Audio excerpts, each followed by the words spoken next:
Welcome to the Venezuela Analysis Podcast. I'm your host, José Luis Granados Ceja. The Venezuela Analysis Podcast brings you independent, on-the-ground, English-language coverage of Venezuela and the Bolivarian process. You'll hear news and in-depth analysis about the country, as well as coverage of leftist and grassroots forces. And this week, I'm happy to welcome Andreína Chávez, fellow staff writer at Venezuela Analysis, where we are going to be talking about anti-imperialism, which we love to talk about here at Venezuela Analysis, but of course specifically in the context of increasing imperialist aggressions against counter-hegemonic forces throughout the world. Of course, Venezuela is one of the primary pains for Washington in this hemisphere, but on the other side of the world, it's Iran. And of course, we've seen all of the news over the last few weeks here. Of course, the direct, unprovoked attack by Israel on Iran, and then the US joining in on this. But one of the loudest voices defending Iran and its right to pursue an independent political, economic path, to be a counter-hegemonic force, to defend itself in the face of these imperialist aggressions by the United States and Israel, has been precisely Venezuela. So, Andreína, welcome to the show. Thanks so much for being here. What do you have to say here before we get started here into the program to talk about the anti-imperialist alliance that does exist between the peoples of the world in Iran and in Venezuela, and of course beyond? Hi, Jose Luis, and hello to everyone watching. And first I have to say that as a Venezuelan, it feels so good to be able to say that you live in a country, that you have a government and popular organizations that are on the right side of history, that repeatedly go out to the streets and they express this solidarity with people like the people in Palestine, the people in Syria, in Iran, Iraq, Lebanon, etc. It is just such an amazing thing to be able to say, like, you live in a country where any given Tuesday or Saturday, you will find these solidarity expressions all over the capital of Venezuela.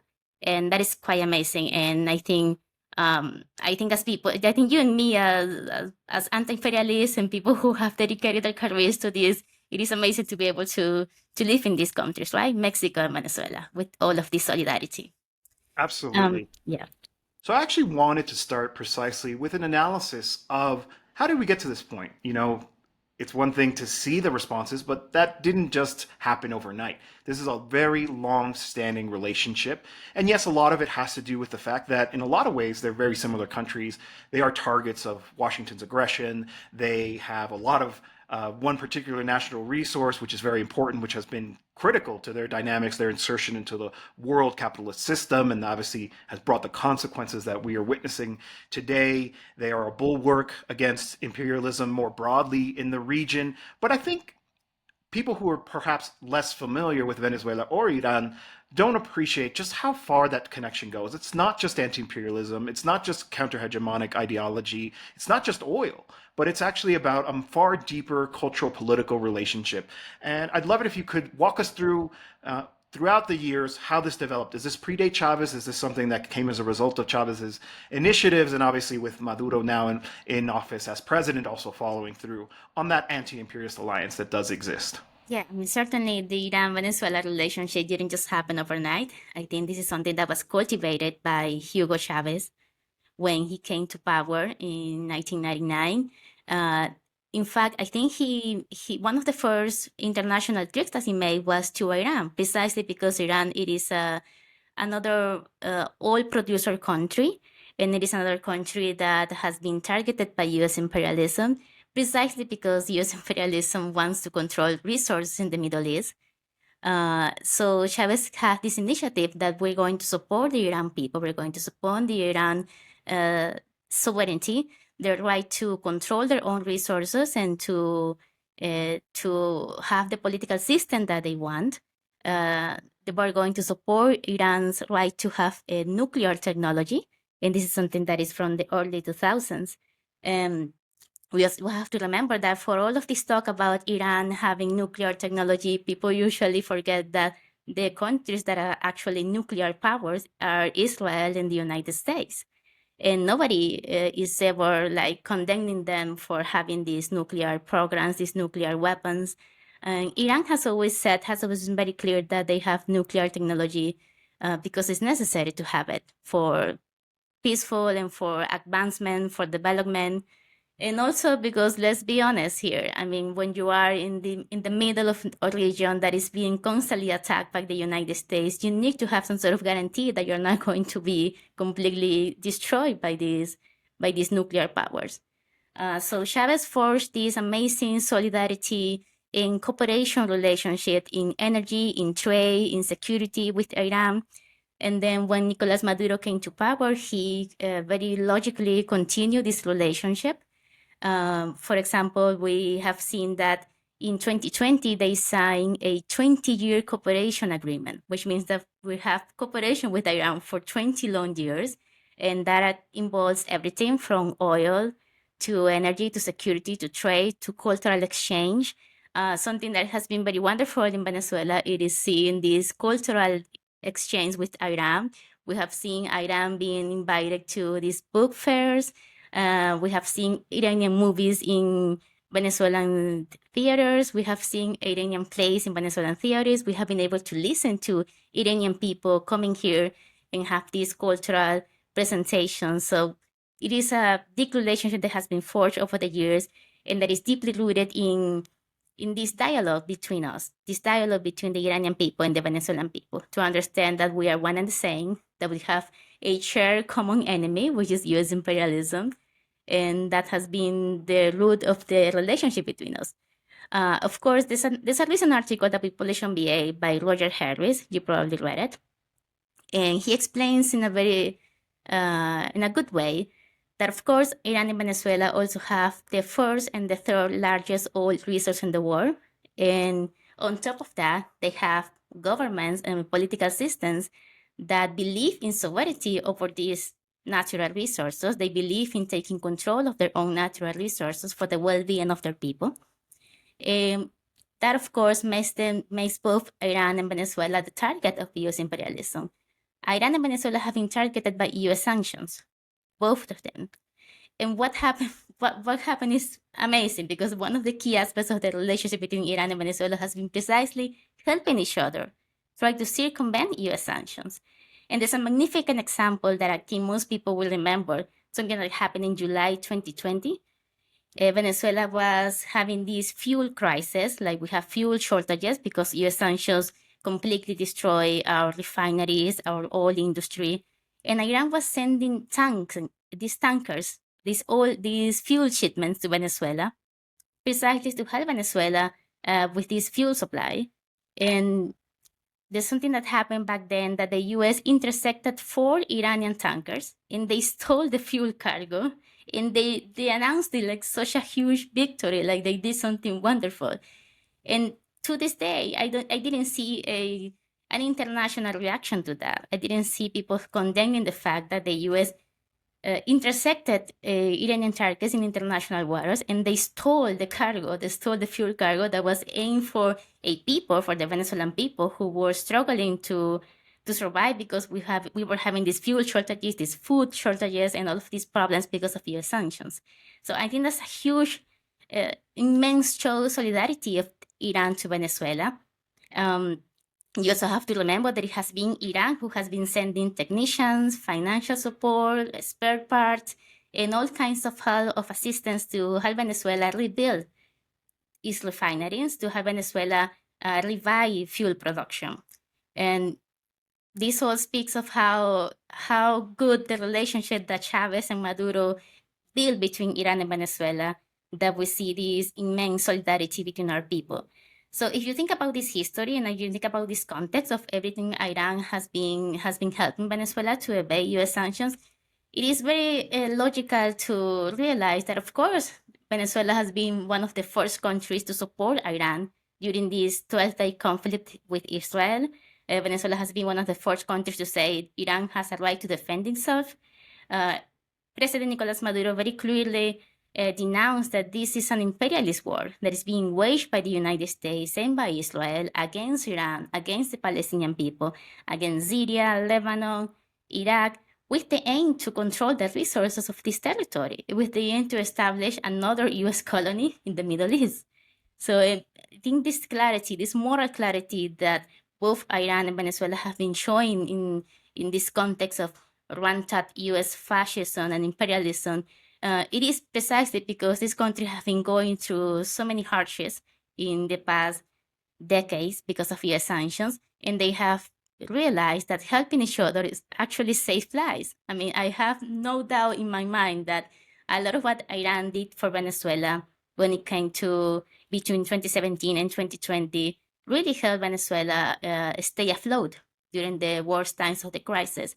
And I really think that what Maduro is doing now, being this strong voice, denouncing what is happening against Iran, calling for a global peace summit to truly ensure that there won't be any war against Iran, I think it really shows that they have a complete moral clarity.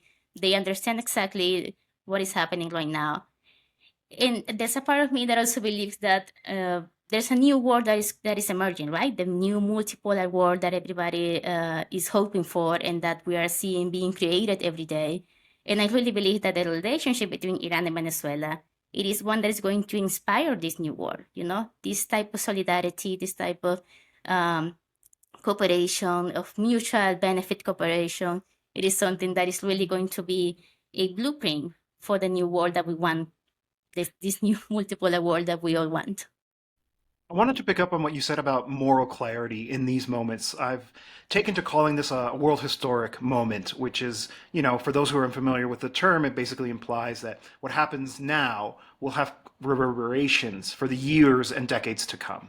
And I think the fact that we have states like Venezuela, but of course also Cuba, having a very clear position and providing that moral clarity in this moment is indispensable, because I think what they're trying to do right now when it comes to this renewed aggression in the region, but in particular against Iran, I think has a lot to do with them trying to basically reap everything that they've sown over the last few decades about Venezuela, about Iran, about all these counter-hegemonic experiments throughout the world to try to paint them as the bad guy. And one thing that I've really noticed was just how similar the communications coming from imperialist countries was. The US, the UK, Canada, Australia, the European Union, they all use almost verbatim the same exact language. Iran cannot have a nuclear weapon, right? Always demonizing them, always making it seem as it's an inevitability, never mentioning that it's for civilian use and that they had been long cooperating and that had been extremely patient, particularly with US President Donald Trump, who was the one who tore up the previous agreement, how they were willing to come back to the table, how there was a meeting planned that same weekend that they were attacked initially by Israel for talks around their nuclear program. And so it's important to have voices like this to push back against that, because if there isn't, then you cede that terrain to your enemies who are just going to try to really bang that war drum and try to convince people that what's happening is correct or necessary, that Iran has to be stopped. And of course, for those of us who are familiar with geopolitics, understand that, well, that's not the case. And then I think in a lot of ways it reminds me of the lead up to the invasion of Iraq in 2003, and how in this case they haven't really done the work of doing the manufacturing of consent for that. And so again, I want to insist on that. Having that moral clarity, I think, is really important. But I wanted to also mention, you talked about the oil relationship. Yes, of course, right? Like that has in a lot of ways brought them together, but they have a lot of shared history. For those of you who aren't familiar, Iran also had a very Western dominant oil industry because of the influence following the coup d'etat against Mossadegh in the 50s, installing the Shah, installing this dictatorship. And so the oil industry in Iran has always kind of been developed in concert with Western imperialist powers, as has Venezuela's. But Iran obviously has been pursuing a more independent path and dealing with sanctions since the 79 revolution, which means they have more experience with this. And they've learned things like how to reverse engineer certain equipment that they are prevented from actually reaching, which is, again, the case of Venezuela. And in a lot of ways, what Iran has been doing is helping them move away from that Western dominance, so that when Venezuela needs a part, they can figure out with Iranian engineers how to remake it or how to develop it and how to put it in so that they can get the production back online. Obviously, this is one of the major challenges for Venezuela right now, and Iran is playing such a huge role in that. Before I move on to my next topic, I did want to also point out, you mentioned this article by Roger Harris. I have that here on the screen, of course, venezuelaanalysis.com. You can find it for yourself to read in depth as well. But of course, we have other content I wanted to share here. We have this interview done by our colleague Cyril Pascual Marquina, Iran, Venezuela, and their anti-imperialist alliance, a conversation with Ali Faramarzi. And of course, it's a super interesting interview. Don't have time to get into it now, but I really do recommend people read into it to get into the sort of the nitty gritty of that alliance and how deep it actually runs, and how grateful that both peoples are to be able to be at this table together. So the other thing before I move on, I just wanted to mention, of course, is also this interview here with Elena Duhan, who is the special rapporteur for the United Nations around unilateral coercive measures, also known as sanctions, and where she also draws very clear links about how these sanctions are actually applied, how these unilateral coercive measures actually punish the people of Iran, of Venezuela, but of course also mentioning here Zimbabwe and Syria, who've also been targets of US-backed imperialist aggressions. And so, they come together as a result of these conditions, but obviously also, are developing new paths, new exits. And now, moving on. So about speaking out, one thing that I wanted to point out here that I think is really important is that when it comes to Venezuela and the ongoing situations in what is often called the Middle East, West Asia, for example, here, they were among the first, as you said, condemning Israeli aggression, backing Iran explicitly, openly, which I think actually all states should have done. We've gone through more than 18 months of this argument that Israel has the quote unquote right to defend itself. But when Iran is attacked, they don't have that same right. Or in this upside down world, somehow Israel's aggression is categorized as defending itself, which is absurd on the surface of it. They're going to regret destroying international law eventually. But on that point, we've seen Venezuela very clearly take a position, right? But Venezuelans themselves, I wrote this article last week here, Venezuelans march to show unwavering solidarity with Iranian and Palestinian peoples. Iranian ambassador to Venezuela, Ali Chagini, said that he was praising Venezuela for being on the right side of history and backing his country against Israel. And there's this really lovely photo, I know you mentioned that you really liked it too, of the Venezuelan people, the working class, right? On the streets, waving the flag of Iran, the correct flag, not that monarchist flag that sometimes you see in the West, with Chavez there in the background, right? That encapsulates it perfectly. So I'd love to hear about your thoughts on, as somebody who's in Venezuela, who's gone to these demonstrations, of what it means to, yes, have the state, the government, taking the right position, but also knowing that that support resonates amongst the population itself. Yes, so first I want to highlight what you said about this double standard, right? When Israel is killing children in Palestine, like literally killing children, there's this whole Western narrative that Israel is just defending itself. It has the right to defend itself, which is completely irrational when you know that this is a colonization project, this is an apartheid government, and the Palestinian people are being robbed of the right to just have free lives and just to have right to live freely in their own territory. And then when Iran defends itself from Israel aggression and U.S. aggression, there's this whole condemnation, like, oh, Israel is just portraying Israel as this big enemy, like they do in Western movies, in these Hollywood movies where there's always an Iranian enemy. And I mean, the double standard is just really disgusting if you think about it. And also, I just wanted to point out, because you just mentioned the Elena Duhan interview, and you still reminded me that just very recently there was a resolution in the United Nations declaring December 4 as the International Day against unilateral coercive measures.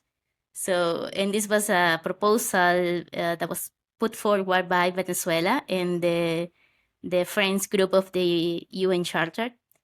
And I remember reading, if you go to the UN site, you will find an article with the discussion that happened that day when the resolution was approved. And you will see the difference between global South countries who are saying sanctions are collective punishment, they are hindering development, they are killing thousands of people, they are preventing the real development of our people. And then there's the narrative of the US and its European allies saying that sanctions are somehow only targeting specific individuals and they do not harm at all the population.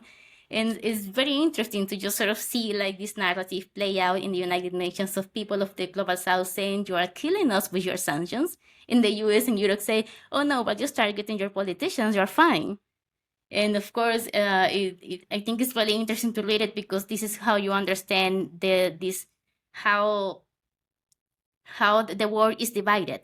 Like there's the people who oppose U.S. oppression, U.S. sanctions, who oppose genocide, who oppose waging wars against people like Iran and Syria. And there's the other side of the spectrum, which is how you called it once the neoliberal death spiral or something like that. I remember that you called it. And that's the other side, the US and its allies who believe that they have the right to invade countries, to kill children in Palestine, to impose sanctions that kill thousands of people every year in different countries like Venezuela, Cuba, Zimbabwe, Iran, Syria, and etc. So it's really, I recommend everybody to read it because it's a really good way to sort of understand how the war is divided and which side is the correct side. I had the same exact reaction because I looked up this piece because I edited this article that you wrote, and I had the same exact reaction. Like the contrast could not be more clear. We can see here, this should not be swept under the carpet by simplistic and divisive unilateral coercive measures rhetoric. So the people who are suffering under your illegal, we should emphasize, right? There was a whole conference around whether these sanctions are illegal, and the general consensus of scholars is these are not illegal. If they are not approved by the Security Council, they are illegal unilateral coercive measures, not sanctions. Sanctions is a more specific term in international law, right? Oh, this is divisive rhetoric. We're the ones suffering under this, and then you tag us as divisive and uncooperative and all this kind of stuff. And you're right, it's propaganda. The term I use is that they're the ideological custodians of a dying neoliberalism, right? The UN, the EU representative to the UN there is one of these custodians. Just basically bald-faced lies about the reality of sanctions in order to keep their whole infrastructure in place to continue to have that imperialist dominated world system. Yes, indeed. I also remember that during that time when we were discussing these issues on VA, we had a meeting and this Gramsci quote came up about the old war is dying and the new war struggles to emerge. Now is the time of monsters. And I think it's very clearly that we're seeing now is the time of monsters because Israel is carrying on this genocide against the Palestinian people, even though it is being live streamed to the entire world. And they don't care because this is a time of extreme fascism, because we know that the capitalist war is failing, more people are awakening, and they need to create these extreme fascist institutions and governments like the Trump administration. That is no accident. Trump didn't just happen. He's just a more open fascist expression of what the US has always been. And he's there to just sort of like tell people you need to blame immigrants for everything that is wrong in your life. You need to blame this other thing. I mean, we know that Trump is just like the fascist that the capitalist war needs right now.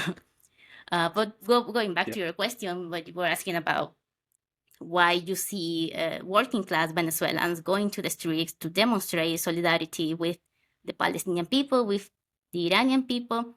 And I think it's very simple. I mean, these are people, the Venezuelan people, who have felt in their own bodies the damage that US imperialism can do. They have felt it in their stomachs, in their body. They have been hungered because of UN sanctions. They have been robbed of their life projects because of US sanctions, because that's what an economic crisis does. It sort of robs you of the idea of what you want to have for your future. You have to be dedicated to just surviving. So they have felt it in their own bodies.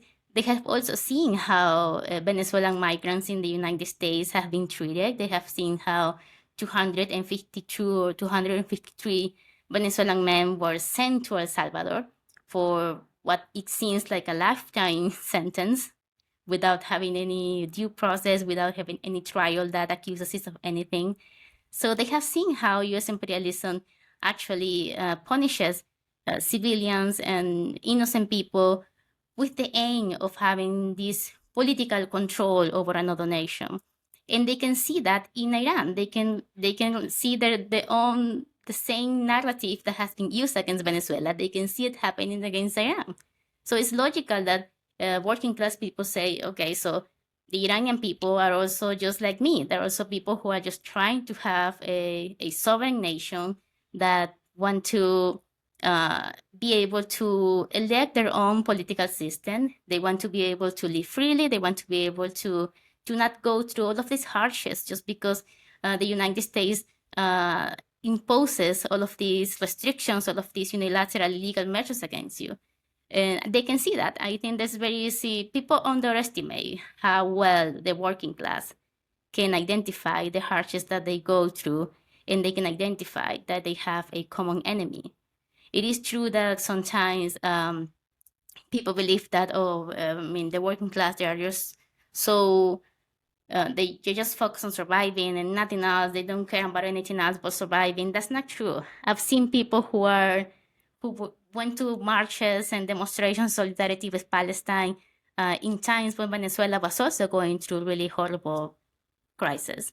In something that is also a narrative that is being constructed in mainstream media is that, oh, these are just government marches. Like the government is forcing people to go out to the streets and do these demonstrations. But actually, in reality, a lot of the demonstrations are being organized by popular power. Like communes have organized many, many demonstrations in solidarity with Palestine. They have organized these sort of like rallies in which people go to just talk about what they think is happening in Palestine, what they feel about it. So a lot of these things that you see in Venezuela in the streets is not just government marches. It's solidarity movements that take the initiative to tell people, okay, we're going to demonstrate solidarity because this is happening against the Iranian people. And a lot of people just show up because they feel the connection with their own struggles.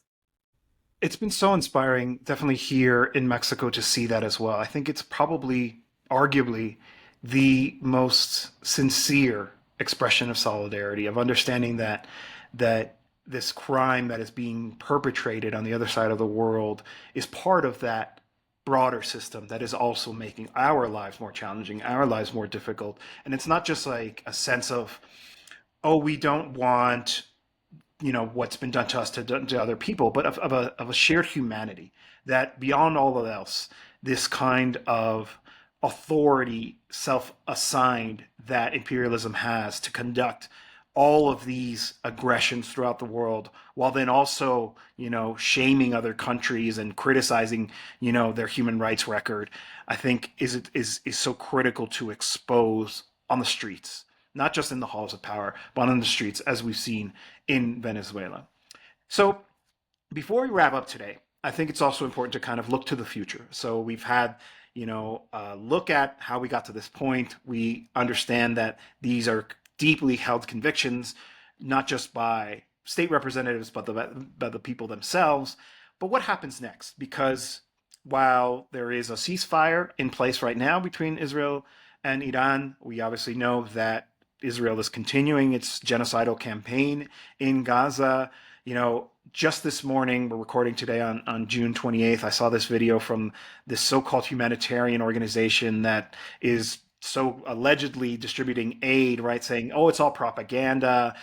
We're actually doing the good work of distributing aid to people. And at the end of the video, you can hear gunfire. You can hear a machine gun being fired, which is quite possibly killing more people in that very moment as they're recording their propaganda, right? So this problem isn't something that is in the past, but something that is very real. And so where do we go from here? I wanted to bring up this article that you wrote here. President Maduro calls for global peace summit and Israeli denuclearization, about a very specific proposal coming from the Venezuelan government to do something about this. But if you could tell us a little bit more about what's the intention here, but also like where does the anti-imperialist struggle go from here, right? What does it look like in terms of people watching this show who maybe are based in the United States or me here in Mexico or elsewhere, about what it actually means to be an anti-imperialist in this world historic moment where there's a genocide being live streamed to everybody? Well, actually, I think we sort of answered that at the beginning of the episode. We were talking about moral clarity, and I think this is the time of complete moral clarity. This is the time to understand which side you're on, not just by words, but by actions. For example, and I say this with complete respect to Brazil and Lula da Silva, because I do have immense respect for what the Brazilian government has achieved. But for example, you cannot still have diplomatic relationships with Israel, because that is just, I mean, that is complicity. Even if it's unintentional, it is complicity. And we have reached a moment in time when we need complete moral clarity. We need to have a complete separation on what is the side of colonialism, what is the side of imperialism, and what is the other side that opposes all of that. On the one side, what Maduro is proposing with this global summit for peace and against war, I think it really exemplifies that. What he's trying to achieve here is saying, okay, so we need to, once and for all, we need to establish without unequivocally that we are going to support peace in the Middle East, that we're going to demand that Israel eliminates its nuclear weapons, nuclear programs, which is something that nobody ever says. Nobody ever talks about the fact that Israel has nuclear weapons. We have to use this global summit for peace to demand the right of the Palestinian people to have their own sovereign state, with East Jerusalem as its capital, and the right for all the Palestinian refugees that are across the world to be able to return home, to return to the land. And he specifically says, there won't be any peace in the Middle East unless the Palestinian people are finally free, unless the Palestinian people are finally able to live without apartheid, without being colonized, without being constantly submitted to a genocide. And I think this is what Maduro is providing with this global summit. He's providing a moment in time in which we can finally say, we are on this side, and we are going to demand without any ambiguity that Israel has to be stopped, that Palestine has to be free, that Iran and Syria and all of these other countries have a right to defend themselves, have a right to sovereignty, have a right to have control over the natural resources. We need to demand that the US stop sanctioning people. We need to demand that the US stop invading and bombing other people. And I think this is what Maduro is basically proposing, like just this complete moral clarity, this complete division. Which side are you on? Are you going to be on the right side of history, or are you going to be on the absolutely wrong side of history? And I think that's what the summit is about. I don't think the summit is going to become like this answer to all of the issues, all of the problems that we have right now. I actually, at some point, I thought maybe what the summit is trying to achieve is what the United Nations can't, because in theory, this is a conversation, this whole global peace and denuclearization is something that should happen in the United Nations. But it's not happening, because we know that the United Nations is a system that is under control of Western imperialism. So I think what Maduro is proposing is that we need to create new spaces of multilateral conversation, of multilateral efforts led by the people of the global South to actually come up with some answers on how to end these problems, this genocide, these wars, this imperialist aggression. And I think that's basically what the summit is trying to be. It's trying to show what actual multilaterality, what actual multipolarity will mean, how it will see, how it will, what kind of answers these type of organizations will have if it wasn't controlled by Western imperialism. I can imagine that the resolution of the Global Summit for Peace will be quite different from any resolution from the United Nations. And hopefully pull other countries that are maybe kind of on the fence. And in that case, you mentioned Brazil, but I'm very critical of the Mexican government's position on this. While in some ways they've been very good, it was López Obrador who recognized Palestine as a state. They joined the various cases before the International Tribunal to try to bring some justice. So, it's not like they haven't been taking good positions, but similarly, the demand here on the streets is to break relations with Israel, right? And speaking of Brazil, we were talking about this in another space, and actually a colleague of mine reminded me that it was Lula in his first term who first recognized Palestine as a state officially. And that actually was a domino effect. And there were several more countries from Latin America that similarly recognized Palestine as a result. So, there are people out there who argue, well, that won't change anything, right? If the UN couldn't stop it, if the ICJ couldn't stop it, what difference would it have for one country to break relations? Well, you can diplomatically isolate them if there is a series, if there's a one after another, and like heavyweights, like Brazil, like Mexico, take those positions and allow some of the maybe smaller, medium-sized countries to similarly, like it does matter beyond actually being correct, of actually being on the right side of history. It's also actually could lead to a qualitative change for the Palestinian people. And also I think it's important when we're talking about the future, the survival of humanity, that we can't normalize things that Israel has done. Like, for example, bombing an entire residential building to kill one person. That's a war crime. You're not allowed to do that. And it's been so normalized that they did it again when they attacked Iran, destroying entire residential buildings in order to kill one supposed target. It's not allowed, but we're allowing it to be normalized by not being firm. I mean, I was shocked to know that they killed like 600 people in Iran during these 12 days of conflicts. They injured like 4,000. They destroyed or damaged 9 hospitals. They damaged actually 3 ambulances and more healthcare units. Like the damage was actually quite severe. And I'm surprised that there hasn't been like more about this on media in general. Well, they've been too busy talking about the handful of hits that Iran was able to make as well. Like only then is it something worthy of.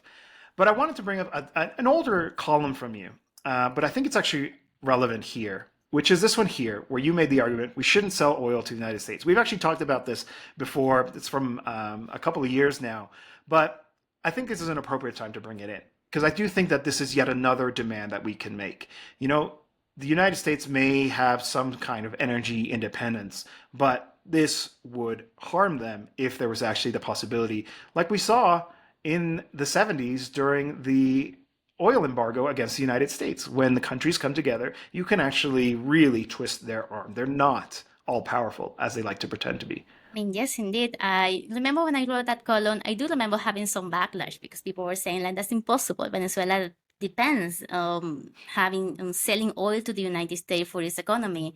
And I'm like, yes, and that's the problem.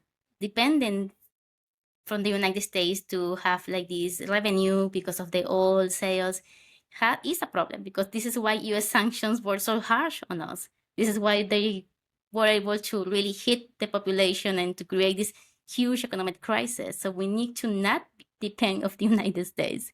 And the first step to do that would be to start selling oil to the US. And I do understand that there are some geopolitical complications to that, but I think that this is something that the Venezuelan government has actually been able to do during the worst times of the US sanctions when it began selling oil primarily to China, to Iran, and to all of these other countries. I think we should lean more into that, simply because I don't think it's morally correct at this point to continue to try to make negotiations with the United States when we know that it is a country that is terrorizing the entire world, that is killing people, that is using this advantage that it had, this economic advantage that it has over other nations to be able to impose sanctions, to be able to close all of the revenue that you have as a country. So yeah, I stand by that opinion that we shouldn't say all to the United States. And maybe one day in the future, if there's a revolution in the United States, which I'm still hoping that there's going to be one at some point, maybe we can actually have a relationship of mutual respect with the US government. But right now, we don't have that. So we cannot pretend to continue to play nice with a country that is so willing to kill people in Venezuela just to achieve a political objective.